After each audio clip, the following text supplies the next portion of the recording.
Okay, we're on. Good. We So- are on. Julian, I'll start. Yeah, I will start. Just Okay. few words, and then you'll continue. So, hello everybody. My name is Eugene Bechkov, and my partner and my colleague Julian Milkis. Usually, we having this conversation under the label Julian Milkis Presents, and today you'll be hearing less of me, much more of Julian. And Julian, please introduce our a guest, because it's a big honor to have this person in our conversation. Go ahead, Julian. Absolutely. Well, it gives me a great pleasure to introduce Rachel. Rachel. She's the daughter of Benny Goodman.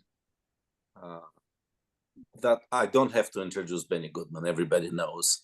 And we talked about this for a long time with Eugene and wanted to have this.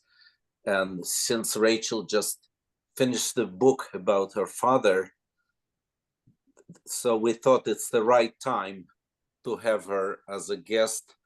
And mainly she will talk, and she has a lot to say and many, many memories. And Rachel,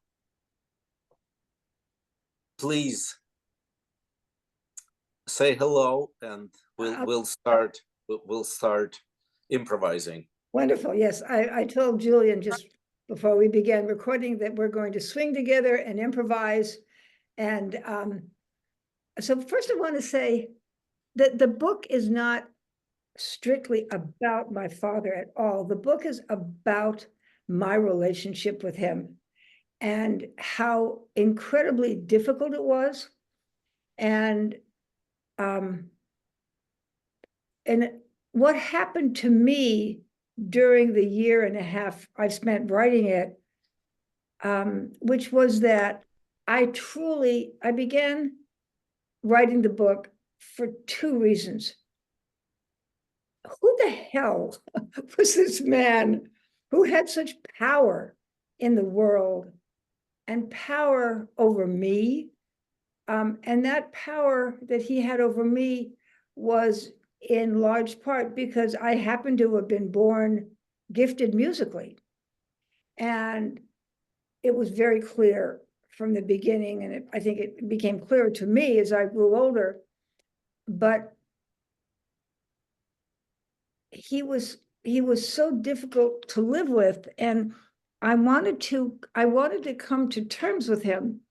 I had a wonderful editor who was with me just about every step of the way. I had begun writing the book before I met this woman, Kathleen Ellis. And when we began together, she said something like, Rachel, I hope you can wind up at the end of this process loving your father. And I thought, forget that. That's never going to happen. I hate him too much. And my God, it did happen.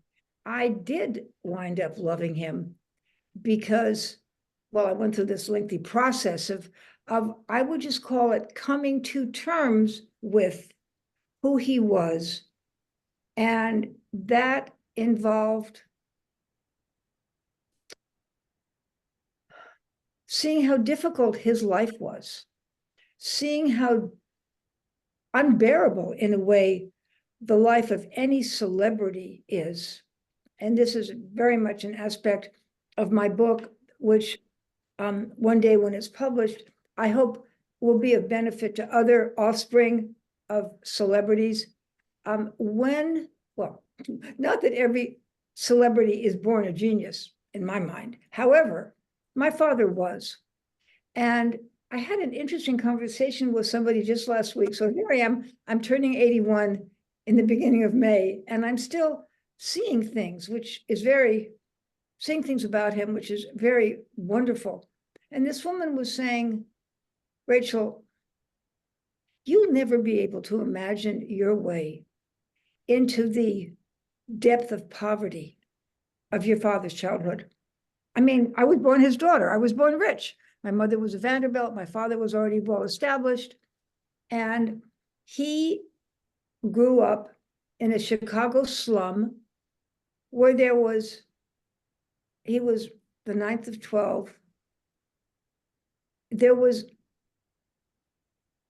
the streets, there was some outdoor plumbing. The streets were full of horse excrement. Sometimes there was no food, and he wanted out. And he made his way out, driven by that genius he had, that musical gift, and also his stunning discipline. He was really an amazingly disciplined person. Although I have to say, I recently met a man who worked a lot with recording for Mick Jagger. Mick Jagger practiced his moves all day long. What a surprise. And you know, oh, I didn't know that. Oh. Yeah, I mean, I would never have guessed that. The behind the scenes life of a celebrity is so different than what the media portrays. And the media creates an image of somebody who's perfect. And then there's a whole celebrity worship in this culture, which is worse than ever, worse than ever, because it's so superficial. And so for me, being able to see how hard it was for my father, how much he had to leave behind, how much he had to forget. And okay, so what do you want to say next? I mean, there's a lot more I can say, Julian, but it helps me. Well, if you I have, for me, the biggest shock when we met and when I started coming to his apartment, well, I always knew that he was a perfectionist and that he worked a lot, but I couldn't imagine anybody working that hard. He was a workaholic into his 70s. He practiced every single day, and not just practiced, he worked for hours. And clarinet and music was basically his life. Everything else was secondary. Absolutely. And also when we didn't go out together that much. A few times he took me out, and once he came to a theater where I worked. And only then I realized what a celebrity he was. When we would go out of his apartment on 3rd Avenue, 65th Street. And as soon as we would be out, and he was in his 70s, there would be a crowd around. It was like probably like Beatles in England. Mm-hmm. Mm-hmm. So, and I must say that he enjoyed it. He enjoyed it. When it wasn't driving him crazy. And yeah. I mean, I'm not, okay, this is where I want to go. And it was my piano teacher, a wonderful woman called Louise Viskerson, who was then a professor at Harvard, who said to me, pointed out, you know, Rachel, your father, in a way, was at his height when he was 29 at the Carnegie Hall Jazz Concert. And then what's he do? What do you do when you're at your height that young? How do you hold on? How do you keep grabbing what you're aiming for? And something that had a big effect on me recently, the movie Maestro about Leonard Bernstein, done by Bradley Cooper, which I saw it 4 times. It led me to write a new chapter for my book, which is called Benny Wasn't Lenny. Because you didn't tell me. I didn't know that. That's the only thing that I've written recently. My father, on one level, no, on every level, he kept playing the same music. He kept playing swing, the jazz arrangements by Lester Henderson, and he kept playing the same pieces of classical music. Yeah, Mozart and Brahms, always. Always, yeah. But then there was also the Weber, and there was the stuff he commissioned, like the Bartok. But yes, Mozart and Brahms absolutely were his most sacred pieces. And so, you know, I'd never been a fan of Bernstein. I'd never seen his talks that he would give at Harvard. And, you know, here's this man quoting poetry, with talking about cultural construction, talking about the history of ideas. And it made me laugh. My father, who hardly grew up in a middle-class family as Bernstein did, hardly went to Harvard. My father stopped school in the 9th grade because he was supporting his family.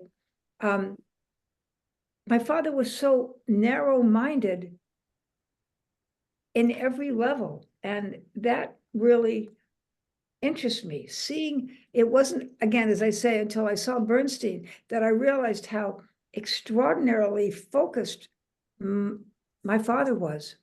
And I don't know how he did it. I mean, I'm somebody, I need lots of different kinds of stimuli, ideas, teaching, writing.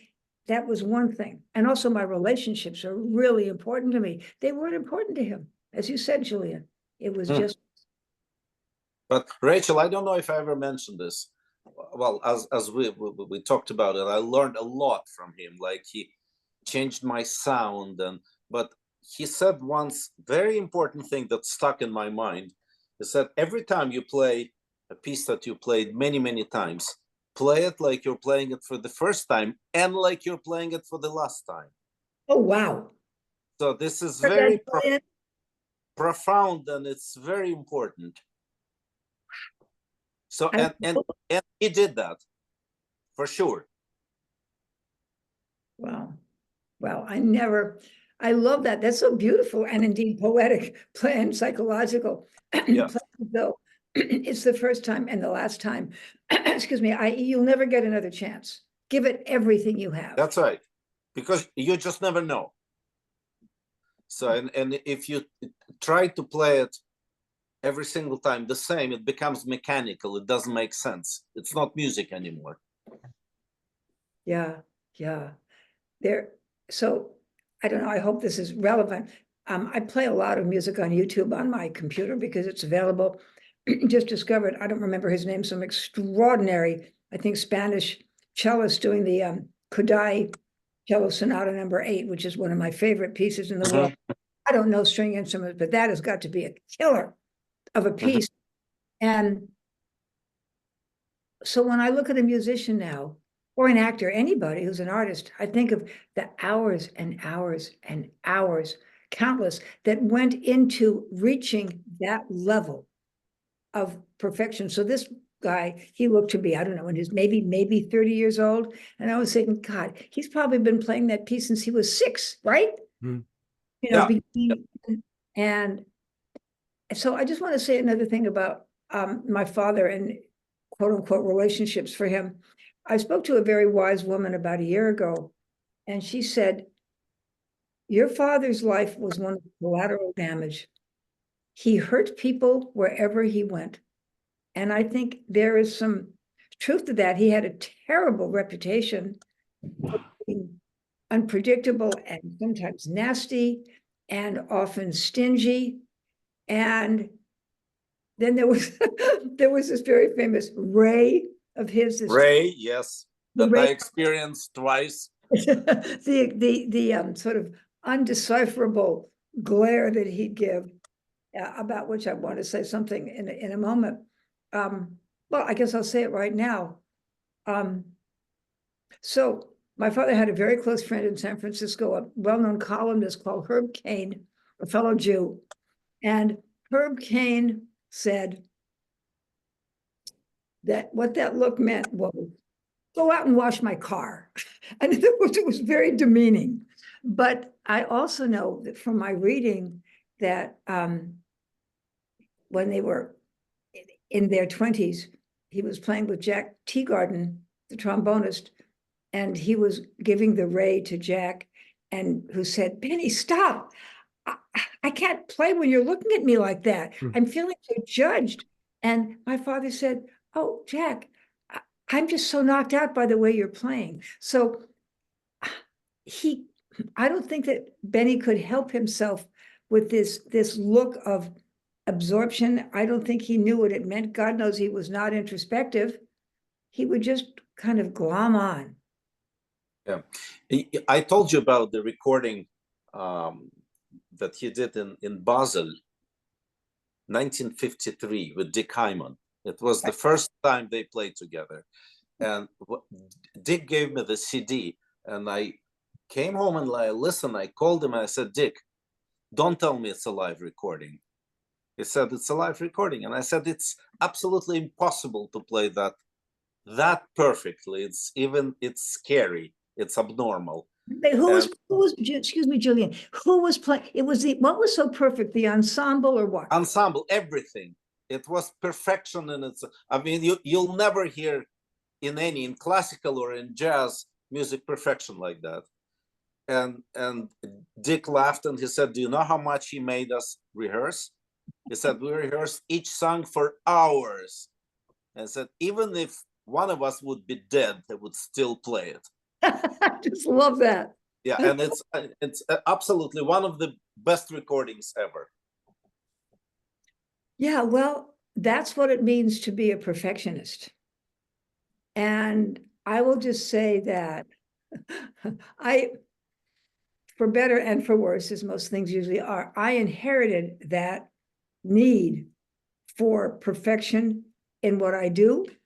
And it's one of the many, many reasons that I gave up playing the piano, which I began, I don't know, I think not much older at all than that picture we just showed in the beginning. Yeah. And for me, and this is something I wrote about in my book, that it was as though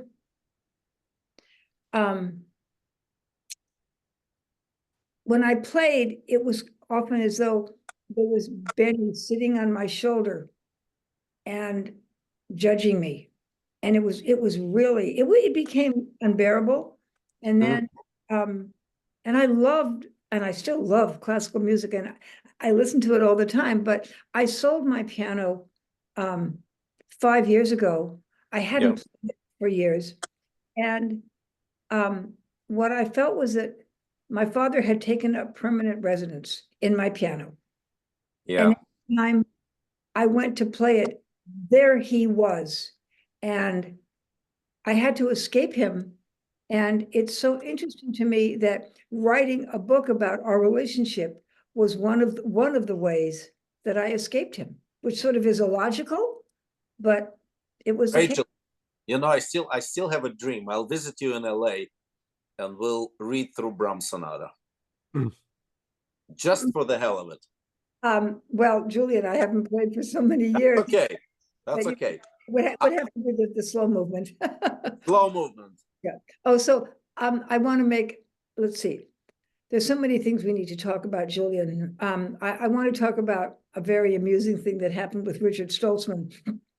This is years ago. I was living in Sacramento, and he was playing in town, and I wrote him a letter which somehow got to him, and I said, could he come over for a meal? So I wanted to play with him the, I guess it's the Largo, the slow movement of the F minor Brahms Sonata.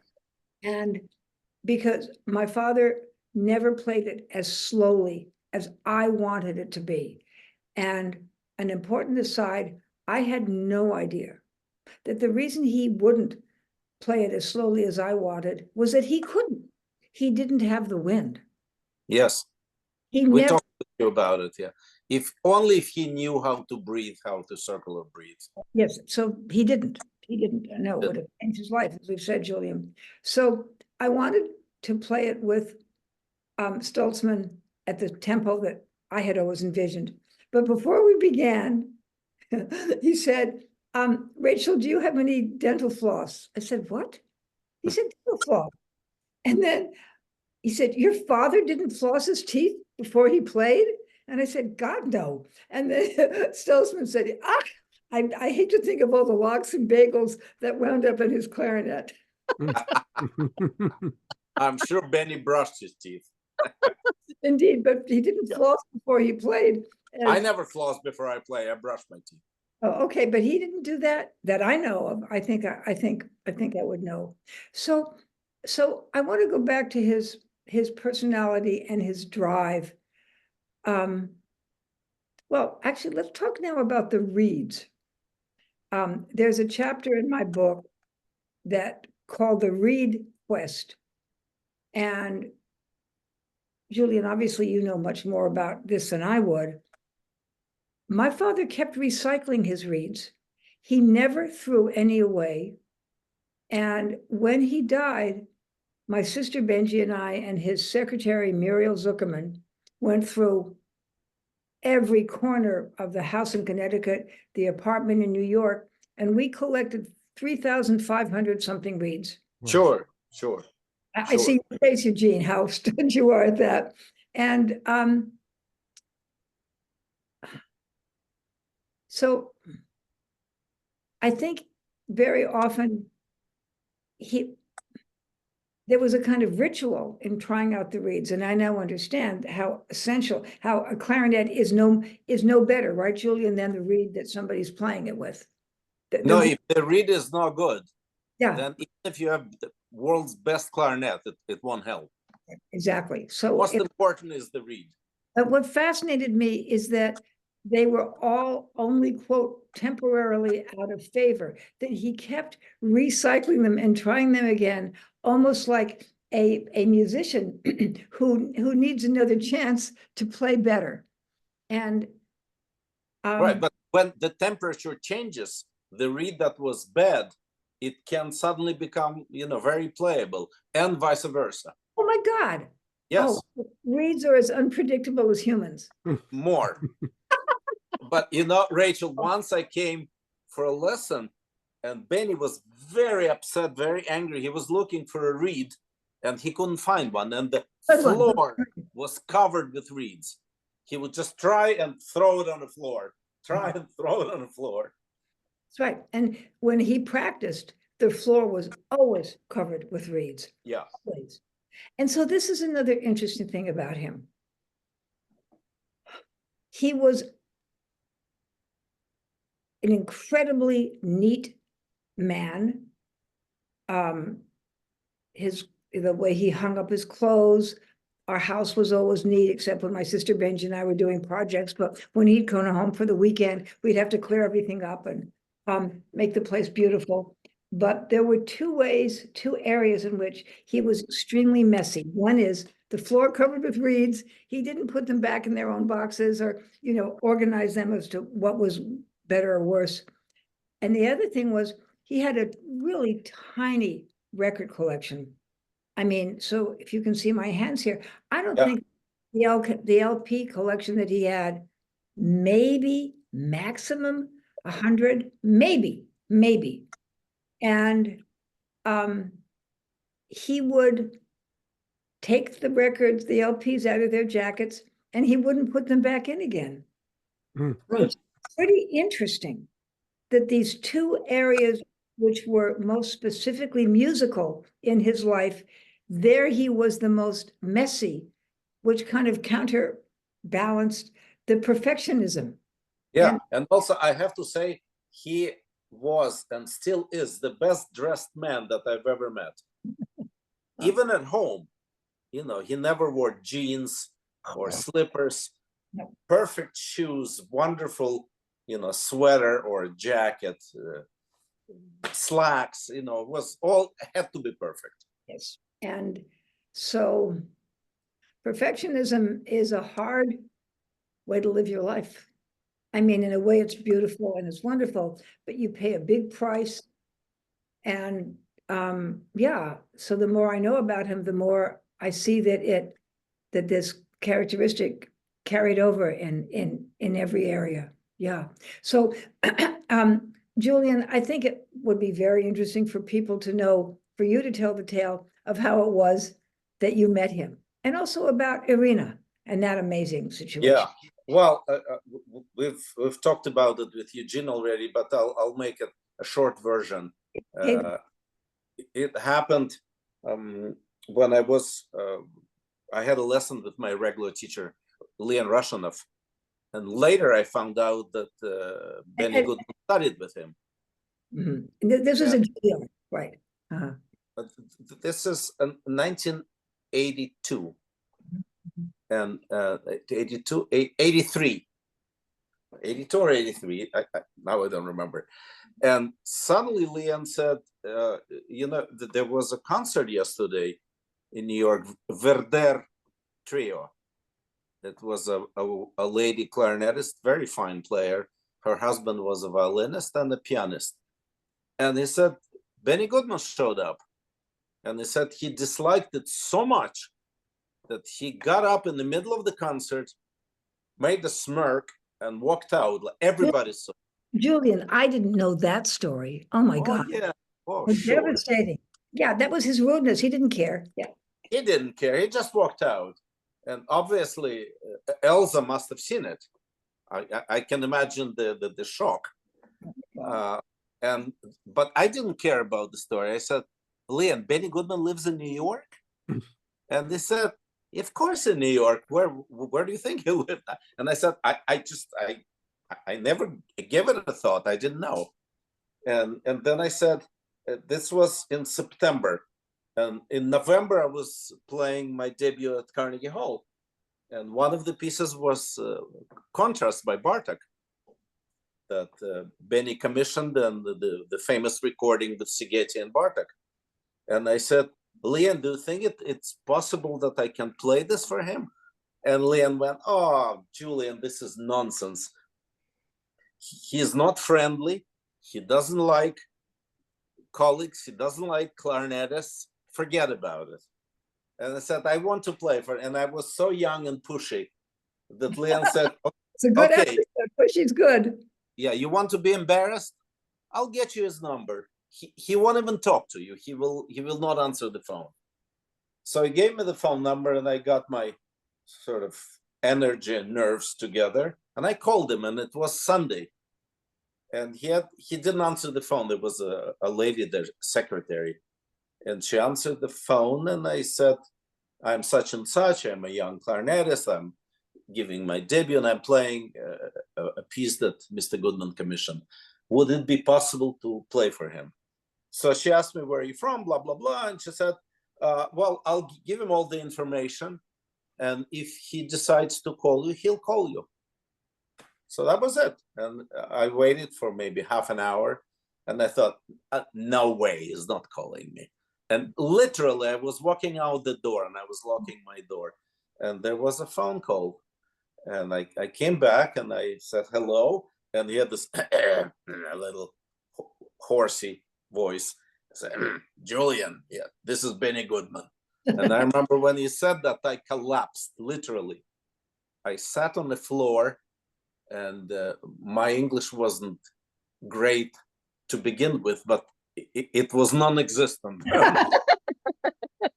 So, and he was, I was surprised. He started asking me questions like he was genuinely interested. As he was. And he said, what else is on the program? And I said, I'm playing Mozart Quintet, Brahms F minor. And it's just later I realized it coincided, these were his favorite pieces.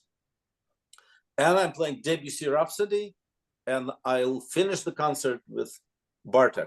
And he said, young man, you're playing the most well-known clarinet repertoire and most difficult. If you think you can shock somebody in New York, you're wrong. It's not happening. And then they said, it's all very difficult. Then he took some time, and then he said, well, do you think I can only be helpful with Bartok? Don't you think I can be helpful with Mozart and Brahms? Oh. And then he said, well, okay, what are you doing tomorrow morning? It was Monday, and Monday, my busiest day at the master's program at Juilliard. And I said, oh, Mr. Goodman, free, nothing, I'm doing nothing. Of course. And he goes, well, okay, I'll see you at 10 in the morning. He gave me his address, and he said, downstairs there's a concierge, and I'll give you a name, and, come up. And I called Leon right away. First I hang up, and it was like, it's not happening. That's not happening. And I called right away, I called Leon. And Leon always knew me as a jokester. And he said, okay, very funny. Okay. I can't talk right now. I said, Leon, I'm not joking, it's true. And it took me maybe 15 minutes to convince for him to realize that it's true. And then he gave me advices that worked. That if he didn't tell me, probably there would be not even the first lesson. At that time, I was not punctual. He said, you have to be on time. You have to be there precisely at 10 o'clock. You have to shave. You have to look good. No jeans, no sneakers. You have to wear a suit. And if you have a hat, wear a hat. Benny loves hats. He did. He did love them. And I said, okay, so I shaved. You know, I combed my hair. I put on the only suit that I had. And at 10 o'clock, I was knocking at his door, right at 10. And the door opens. It was like this light, you know, God himself is there. And then he did this. He looked at his beautiful Patek Philippe. And he went like, right on time. You passed. You passed. Yeah. And then he looked at me and said, nice hat. Mhm. So everything worked. And then I walked in and he said, well, come on in. And he sat at the sofa. And he was a, very imposing man. And then he said, okay, play. And I started putting my clarinet together and I'm shaking. I couldn't even put it together normally. And then I started playing and I couldn't play a note. I was so scared. And then he was actually very nice. He said, are you nervous? And I said, Mr. Goodman, if you were me and I were you, would you be nervous? And he loved it. Mhm. And he said, I think so. Then he said, don't be nervous. I'll go have some coffee, warm up. And he gave me about 15 minutes and came back and I already, was in control of my nerves and started playing, and it lasted, I think, about 4 hours. And then at first I just played, and then he took his clarinet out and he started. He wasn't really good with words. Oh, that's an overstatement. Yeah, Or- but He had no words. what he could show in 5 seconds would be better than 5,000 words, Of course, I know. And then he asked me, and I was young and very macho, and all I was interested is technique and staccato, very fast and very loud. And he said, what number of reeds are you playing? I said, Mr. Goodman, I'm playing number 5. He said, number 5? He said, clarinet is a very difficult instrument. Why make your life more difficult? He said, you got to stop this nonsense. And they said, if I see you again, no number 5. And he switched me from number 5 to number 4 and then to number 3. Mhm. So, and then I experienced that famous ray at the end of the lesson, because, saying goodbye, and I was standing and I said, Mr. Goodman, I don't know how to ask you, how much do I owe you for the lesson? And he gave me the ray that he stared me under the floor. And he was quiet for a minute, which is eternity. And then he said, I do not charge colleagues. Yeah. It was like, wow. Right. And that, can I play for you again? He said, yeah, come back tomorrow morning. So, Well, yeah. I love the story, Julian, and you're telling it a little bit differently. So, And also, you know what I think? Here, you asked me already, and people ask me, were you that good? And I always say, I don't think so. I was good. Of course I was good. But there were other players like me or better than me. yeah, but they hadn't contacted him as you did. Yes, what was, I think, we'll never know. But why he was amazed that I got the nerve to call him and show up at his door and play for him, because people will paralyze just hearing his name. Julian, I'd like to say a few things here. Again, thank you for that marvelous story. He admired courage. He had a lot of courage.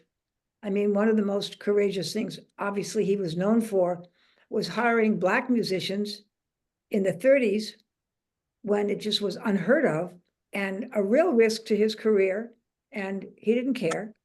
Eddie Wilson was the first one, yeah. Yeah, and then Lionel Hampton. Lionel Hampton. Yep. And so, as I listen to you telling this story, I'm thinking my mind's going in a bunch of directions. So I don't know, the word beshert, is that Yiddish or Hebrew or Russian or what? What's the word? Beshert, meant to be. Do you know that word, Julian? Or maybe I'm teaching you a word. No, I think it's in Yiddish. Yiddish, okay. So, Yeah.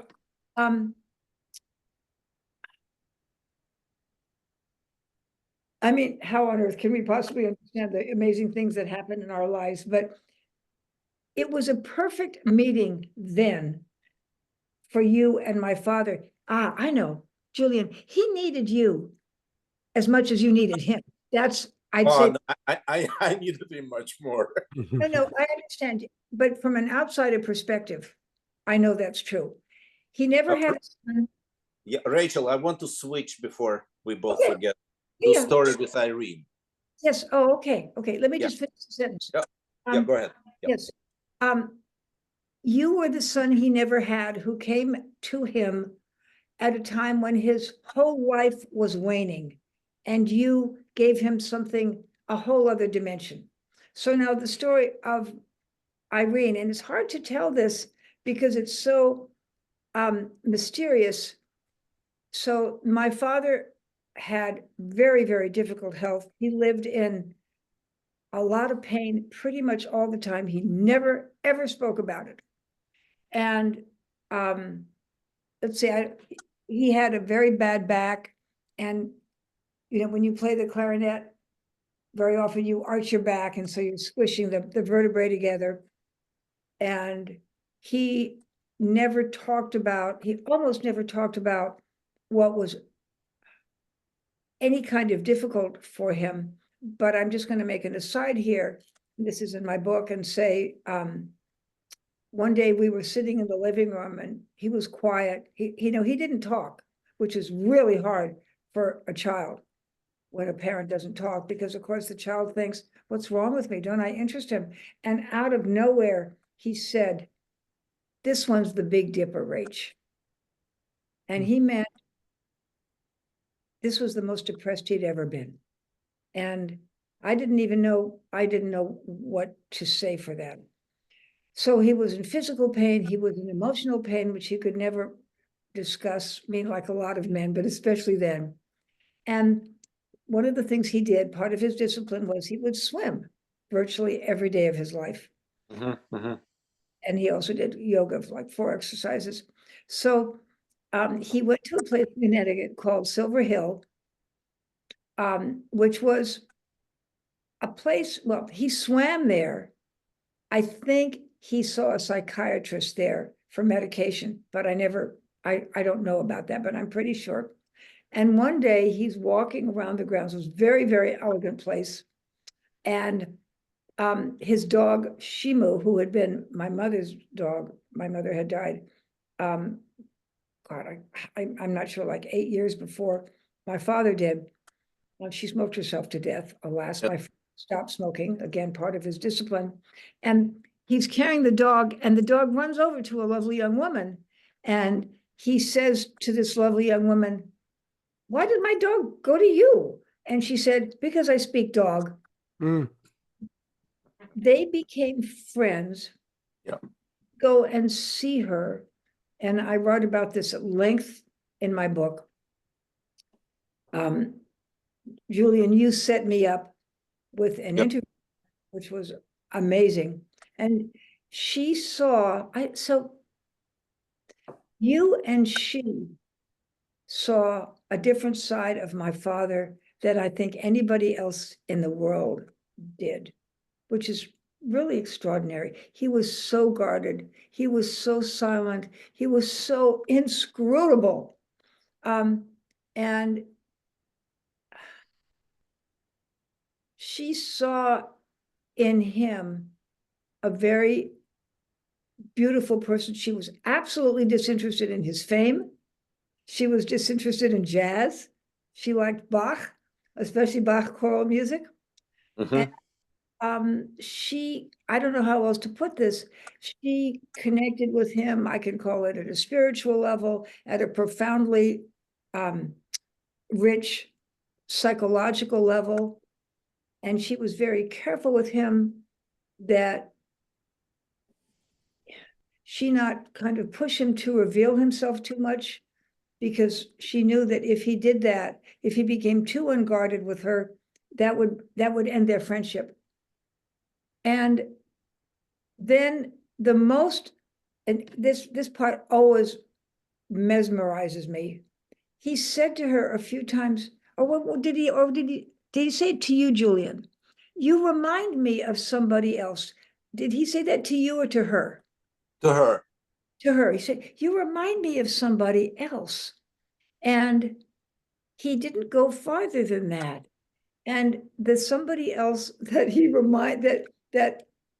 he Irene, reminded him of was you.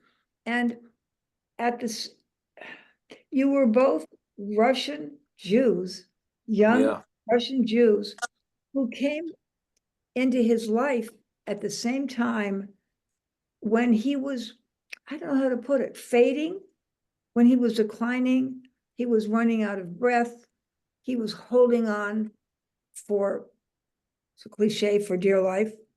And both of you made his life so much more meaningful. So Julian, I'd like you to tell the tale of how it was.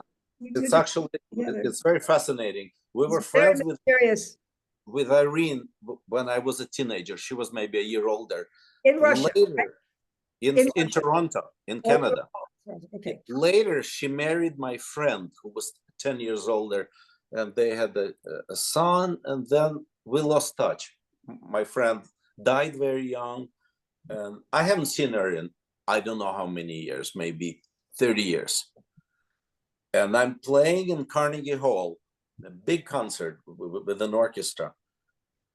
And a day before the concert, this lady calls and said, I'm Irene, do you remember me? And I was like, I don't remember any Irene. She goes, don't you remember I married your friend? And I said, of course, it's been so long. And she said, how can I come to your concert? I saw it advertised. I was passing near Carnegie Hall. Are there any tickets left? And I think, yeah, there's some tickets left upstairs. Anyway, she bought a ticket, and after concert, she runs to me with eyes wide open. She goes, oh my God, I have to talk to her right now. I said, Irene, I can't. There are all these people. She said, give me 5 minutes. She said, only today I realized that it's you. I said, of course it's me. Who else? She goes, no. She said, you don't understand. Benny Goodman befriended me, and he was telling me about the young Russian Jewish student that he has. And he said, he never named you. I never knew who it was. And said, today when I opened the program, I read that you were said, everything clicked. Right. So, and then I put you two together. And so it's pretty fascinating. It is. It's very mysterious, Julian, at a number of levels. So I have a friend, she used a 4-letter word here, which I won't use, but she always says, you can't write this stuff.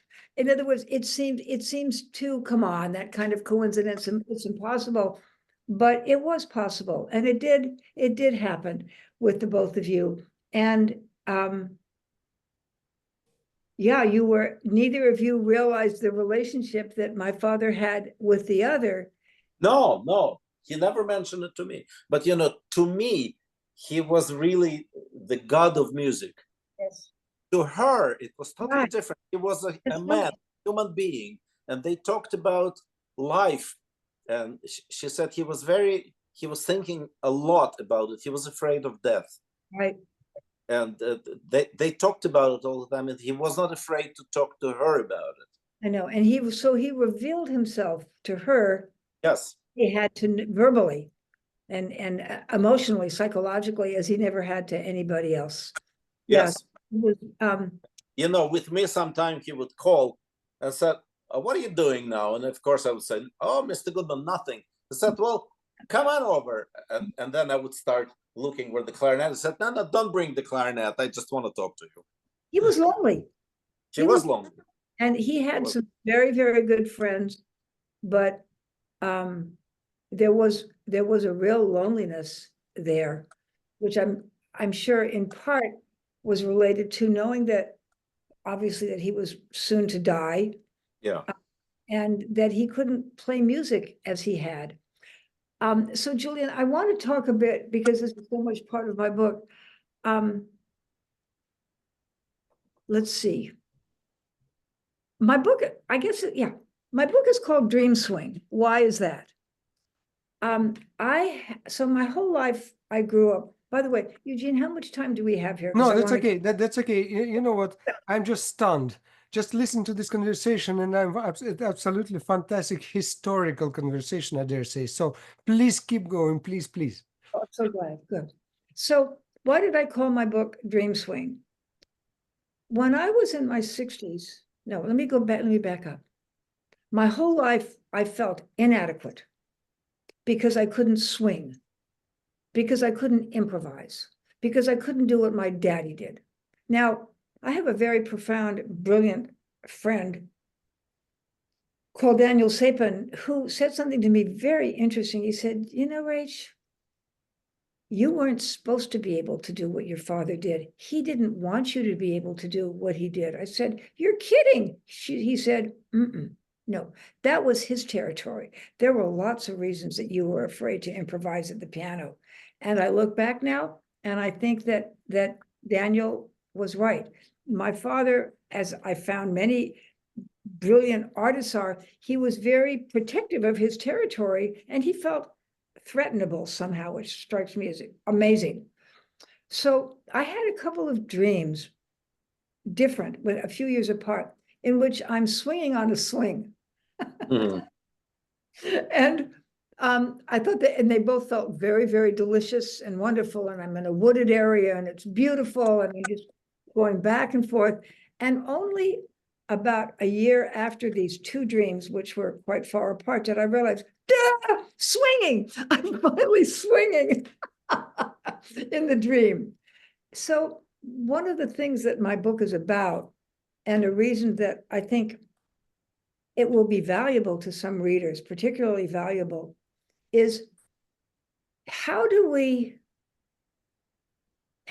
escape this enormous shadow that is cast by a famous parent? I don't think you can. I don't think you can. Exactly. We can never escape it, but we can do something about it. So the analogy I use, and there are a zillion others I could, Liza Minnelli will always be Judy Garland's daughter, right? That's it. That's her fate. That's her fate. So I happened to have been born with two other talents besides music. Now, again, every talent requires discipline and hard work. The fact that you're talented at something kind of means nothing. It means you have an edge, but there's still what has to go into developing it. So it was, and also I'm good with words, which, as we said, my father couldn't do it all. Just an aside here, I went crazy when I would try to either play chamber music with him, or when I would just be working on a solo piano piece, and I would ask him for his help because he didn't know how to say what he wanted. And that was, of course, partly why his musicians went crazy, because he couldn't tell them how to play, because he didn't, how to play X, whatever. And I'm sure Dick Hyman, whom you mentioned earlier, saw this. It's just do it until you get it right. Do it until you get it right. And then he'd hear it. Oh, okay, that's right. So, yeah, when I was playing with him, which I did quite a bit, and which was very thrilling in a certain way, although the whole time when I was playing with him, I never knew who I was. I was just Benny Goodman's daughter. It was very, very hard, but I loved it in a way. So I I love to teach. And I don't even know, it's hard for me. When I was in my early 20s, somebody arranged a meeting for him with the Beatles, who were then still very famous, and they were playing at Forest Hills. And my father was supposed to go to the concert and then do an on the radio commentary on it. And he asked me and Benji to come to join him, which we did. And my father cared nothing about that kind of music, nothing. It was too foreign to him, as was all the hoopla. I mean, when my father played music, there was very little publicity. It was just him and the orchestra and his band or his guys, the quartet, whatever. There wasn't a lot of publicity possible. And it was, how can I put it? It was, I know, it was a more pure situation than one can encounter now in the last, certainly 40 years. So, and so the Beatles arrived late, like a half an hour late. They come in by helicopter. All the fans are screaming. Oh my God, it was like the end of the world, the apocalypse or Armageddon or something. And they play, and then we go backstage with the Beatles. And it was unbelievably awkward. They didn't know or like his music, and he didn't know or like theirs. And Ringo Starr said to my father in the midst of this terrible silence, awkward silence, I had an LP of yours once, which of course was not the ultimate compliment. And the whole thing was so uncomfortable that I wrote about it. And it was the first, I've kept a diary since I was a teenager. It was the first non-diary thing I'd ever written. And I wrote about it just, I don't know, I had to. It was so strange the whole evening. And gathering up all my courage after I was done, I showed it to my father, who was, God knows, no kind of critic. But he said, okay, so his ultimate compliment was pretty good. That was the most he ever said. This is pretty good, Rach. I know the editor, Arnie Gingrich at Esquire. Why don't you send it in? And I did. Oh my God, it was published. And so that began my incredibly ambivalent. So on the one hand, here I am being published for my writing. It wasn't, there was one word that was edited out. It was taken completely as it was. So there I am, my own person, Rachel, but I'm writing about my father. And so there was always this, can I be me without being his daughter? And the answer is sort of maybe sometimes, but not really. And after I did that, there was a wonderful woman who lived near us in Connecticut called Josephine von Miklos. She was a Hungarian baroness who built her house with her own hands, very masculine woman. And she had a real sense of taking children, young people under her wing. She didn't have her own children. And she asked me if I would like to teach a creative writing class to some kids in the summer at the library. And I thought, I don't know. I mean, I've never taught. I have no idea what to do, but sure. So I said yes. And these kids and I met at the library. And as usual, and I'm realizing how much this is my style, I just kind of like played it by ear. I don't know what I'm going to do. I'm clueless. But I found a wonderful book in our family's library, and I don't remember the title to my great pain. A black and white photography book of really strange photographs, like kind of almost surreal looking, but they were real life. So I went to see these, I met with these children who were all willingly there. None of them had been coerced by their parents. And I showed them a picture, and all I remember was some huge, bizarre statue with a ton of levers and pulleys and people pulling it. And I said to the kids, write a story about what's going on in this picture. What's happening? How did it happen? How does it end? Just make up a story about it. And they did. They loved it. And then we went around the room and everybody read their own story. And of course, every story was completely different. And I thought, wow, this is amazing. And I guess that's where I began my teaching. And I taught college for a lot of years. Let me see, how do I approach this? Well, one of the things I can say,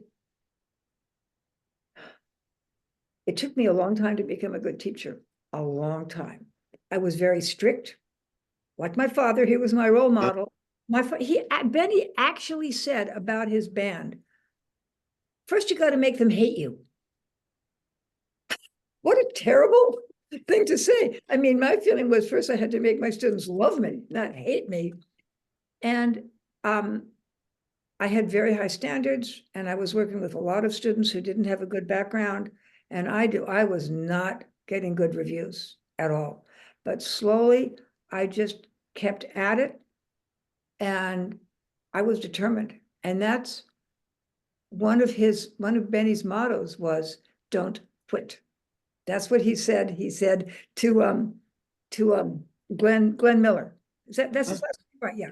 Benny, what do I do next? I don't know. Where am I going with all this? And my father said, I don't know, Glenn. All I can say is don't quit. So that's been a motto that I've had, and it serves anybody well. And I gradually became really, really good as a teacher because I broke the rules. So there's this wonderful word that I'm hearing lately, transgressive. A transgressive person likes to break the rules. And how did I do that? I mean, I was a goody two-shoes as a child. I certainly behaved well. Was too intimidated by my parents not to behave well. But when I was on my own as becoming a professor, a teacher, there I broke the rules. And in college, this always strikes me as really interesting. When you're an English teacher, I was a comparative literature major, undergrad. Oh, wait, I have to say one more thing here. I know I'm jumping, but I think this is very relevant. I went to Boston University. Wish I'd gone to a small private school, but I didn't do well in boarding school. The only thing I did really well in was Latin, because I love language. And so there I was at Boston University, and I'm taking a freshman comp class, which everybody has to take. And the teacher asked to see me about my writing. And we're sitting together. So what was I, 17? And he said, you know, Rachel, I'm really interested in your writing. And this was an essay writing. It was not quote unquote creative. He said, there's a certain quality here, and I don't know how to describe it. He said, I guess I'd call it jazzy. I went, oh my God. Wow. How is this possible? And well, of course, now I know how it's possible. So that sense of improvising somehow, or off the beat, or I don't even know what to call it, made its way into my writing. And when you teach college writing, as I did, what you're supposed to do, what the state has decreed that you have to do to all the enslaved teachers, is work from a textbook. This was, I don't know if it's how much it's changed, because I haven't taught in college for 6 years.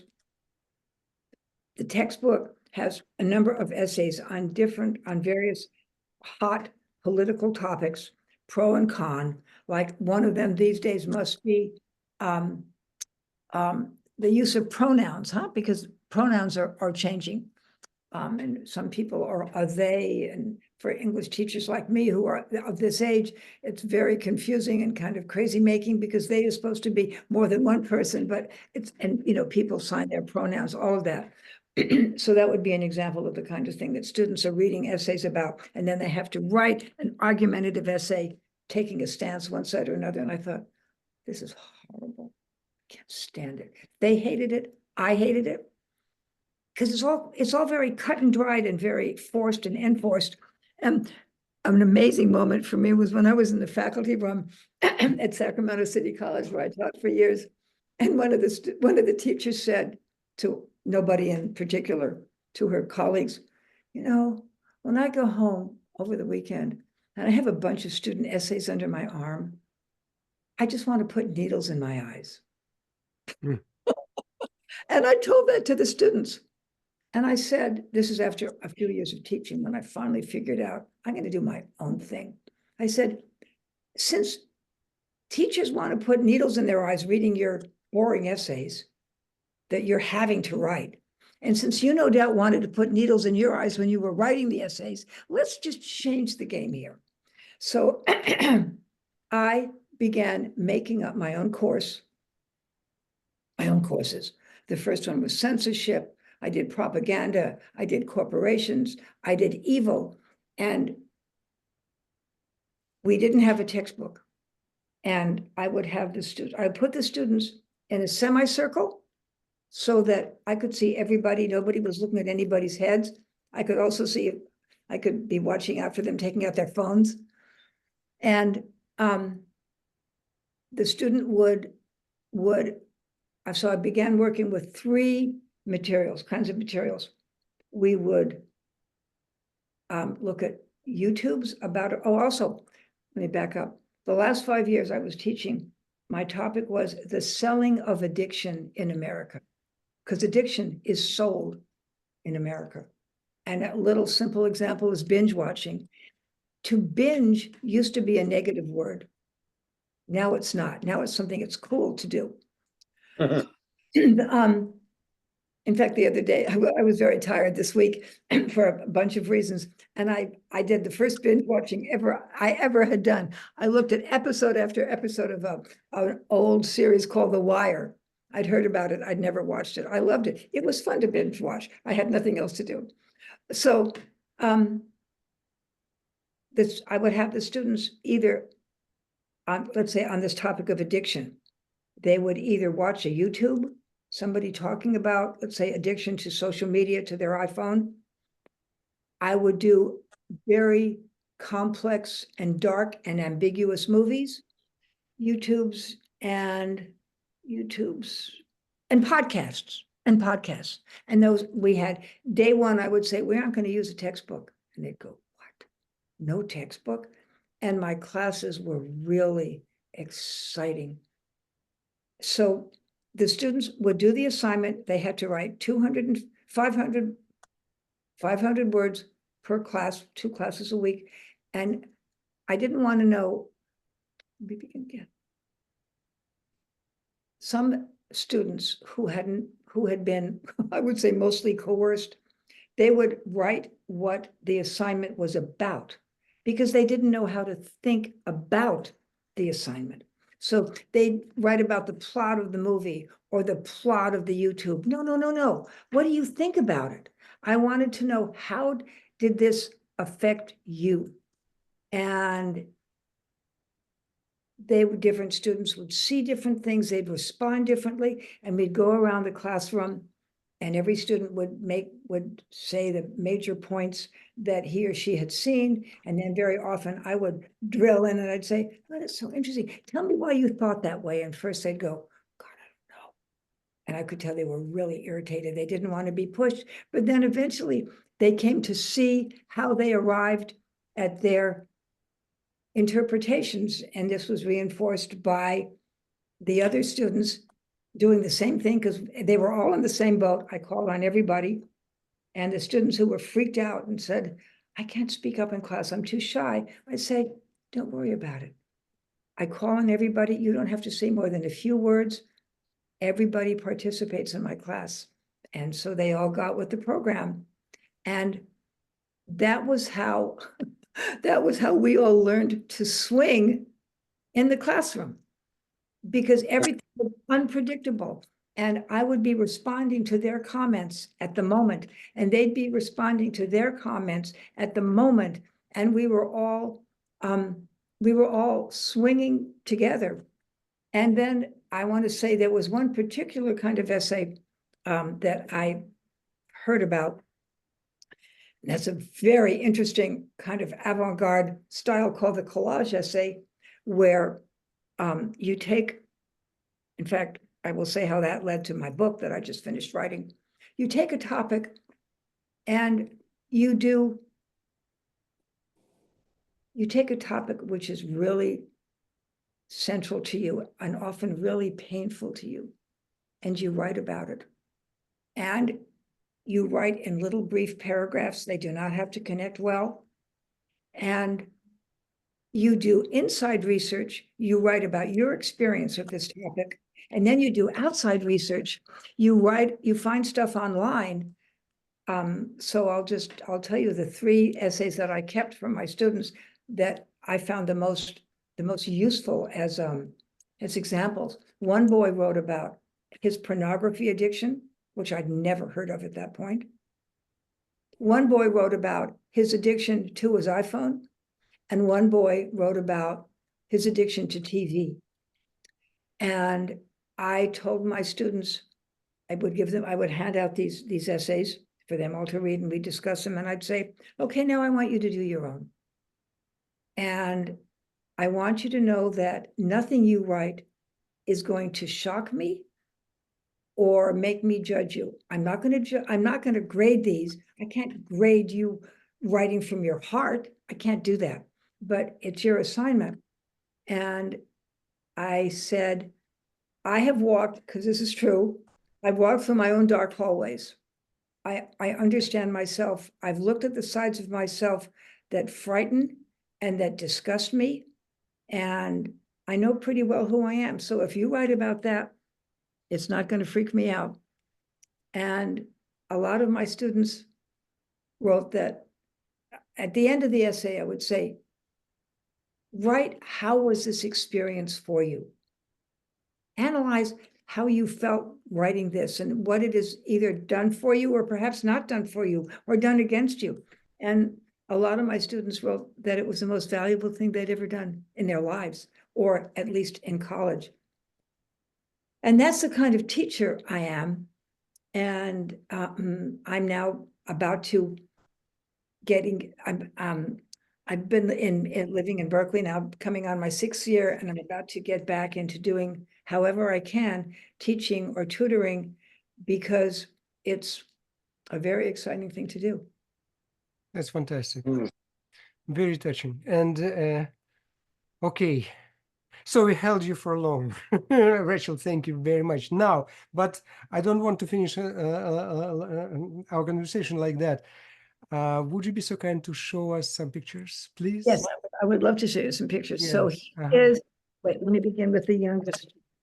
Here it is on the floor. So here is, and you tell me if I'm holding it at the right distance. Just a little bit further, please. A little bit back. A little bit back. Say when. Oh, that's perfect. Is that good? Okay. Oh, how old are you here? I'm about 4 years old, and I don't know 4 years old or where, but I just love it. That's fantastic. Yeah. So beautiful picture. So beautiful picture. So here, the next one, I think I'm about 12. Again, I don't know where or who took it. I also love this one. Oh, yeah. A little bit to the back, please. Like this? A little bit more. Okay. Well, we can see your father, but we cannot see you. So that's the problem. Oh, so sad. Can you move it a bit closer, maybe? No. Okay. We barely see your father, which is great. I'd like to see you, but well, it's an internet connection problem. I'm sorry. Okay. So let me try the third one. This was a great moment. So and there's about to be a broadcast in July about this event. So I was contacted. I had played in Carnegie Hall with my father, something about which I felt completely undeserving, because I don't know. Everybody would say to me, Rachel, your father wouldn't have played concerts with you unless you'd been good enough. Obviously. That's right, for sure. I never, ever felt I was good enough. That was who I was. I hadn't been to Juilliard. I hadn't been to music school. I worked pretty hard. I just happened to have talent and to be his daughter. So I played at Carnegie Hall with him, and somebody from Carnegie Hall contacted me. Oh, I know, it was Gino Francesconi, a wonderful man who's in charge of their archives, or who was. He's now retired. And he said, Rachel, there's a new museum called the Rose Museum, which has in it, it's about Carnegie Hall, and we'd like you to come and give a speech about your father, because of course of his terribly important concert there in 1938, and dedicate his clarinet, which, as I thought of it, was going to then become the cornerstone of the museum. So this is a picture of me. I think I was 50. Now tell me where to hold this. A bit up, please. Aha, that's perfect. Oh. Okay, so there I am. I'm wearing a wonderful sequin dress that I borrowed from my friend Katja, because I had garments of this fanciness. And when was that? What year was that? I was 50, so that was like 30 years ago. Oh, okay. Yeah. And hold on just a second. So to my right is my father's very close friend, Bill Highland. Can you, is the picture good again? On top? Yes. And then to my left is Isaac Stern, the violin. Just a little bit to the back, please. Yes, I can see Isaac. Yes, right. He's applauding. That's right. And I gave a speech, and it was a wonderful event, really wonderful event. Although I still hated my father when I did this. I did. And I remember as I walked out on stage to give the speech, you know what I said? Yeah. I said to myself, "Get thee behind me, Benny." I was still full of hate. Wow. And it's really very liberating to be beyond that, but it's taken me this long. Yeah. Well, it took you writing this book. Yes, that's what it did. And it was never my goal. And by the way, about this book, do you think when it'll be published? I don't know. I've sent it to a few agents.